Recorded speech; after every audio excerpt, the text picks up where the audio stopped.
Good morning guys! So ayan, kagigising ko lang yan. At tingnan nyo, ang aking itsura ay parang aswang broha.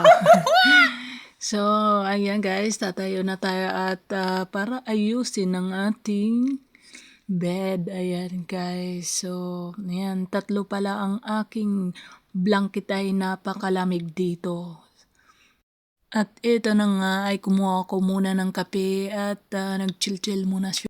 Ang iniinom ko pala dyan guys ay Coffee Black Pure. Sa umaga pag uminom ako ng kape kailangan black. Pagkatapos at ako ay nagpa-plansya guys sa mga damit ko dahil yung mga damit ko ay galing sa Pilipinas ay gusot. Ayan guys.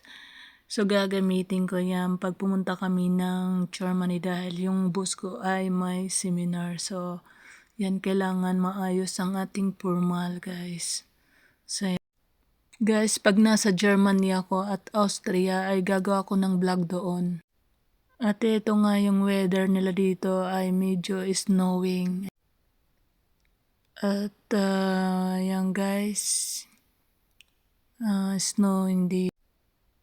So yan ang kwarto ko guys. Tingnan nyo guys, nag-snow siya guys. Ayan. Yan. Pagkatapos nga ay syempre ay maglalaba tayo dahil wala na tayong sinusuot. So ito nga ang dami kong labahan guys. Ayan. Dami sobra guys.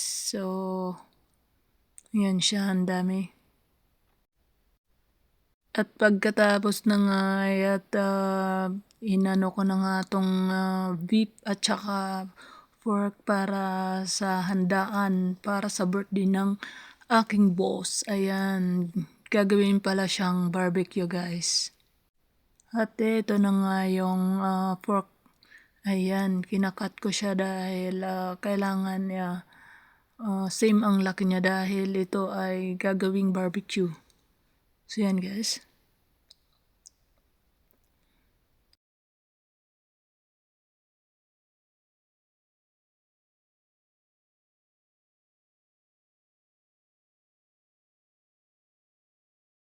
At syempre nagpaturo ako dyan dahil hindi ko alam kung anong cut siya, na kung anong ganong kalaki siya.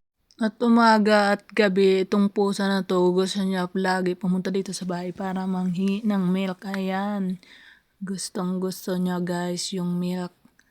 Ay napaka cute at napaka taba tong anong pusa na to. Ayan, ang bait niya guys, tinan nyo. So dito na lang guys, bye!